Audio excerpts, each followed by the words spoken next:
I'm going to show you how to remove the ECU out of a Saab 9.3, and this is going to apply to all 2003 to 2011 models. And the ECU we're going to be focusing on is over here. So to remove these two clips, we're going to push down on the plastic tab and lift up the silver clip, and we're going to get a lot of resistance here. So one of the things we can do is we're going to use a flathead screwdriver, and I'm going to press and push these two bottom tabs back. And as I'm doing that, the silver clip is going to lift up a bit, and then I can go ahead and activate it. Now about this area, it's going to give me a lot of resistance again, and I can pull on the back over here, and that's going to get me that last little bit for me to be able to lift it up. So let's do that one more time.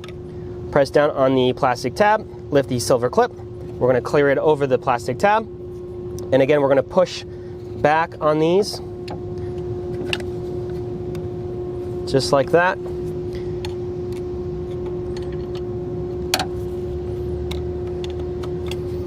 And I can do the rest here. And for that last little bit, we're going to pull back here.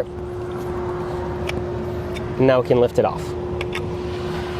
Now I want to show you a side view of this mechanism so you get a better understanding of how it works. As I push this silver clip forward, this whole mechanism over here pulls back. So I was originally pushing on these two plastic tabs over here, which got us halfway through, then the silver clip, and then for the last little bit, I was pulling back here.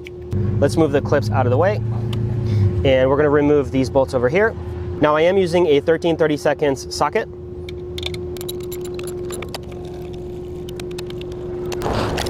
All right, and the ECU should just lift right out now. If you're curious and want to know how we fix these ECUs, check out this video next.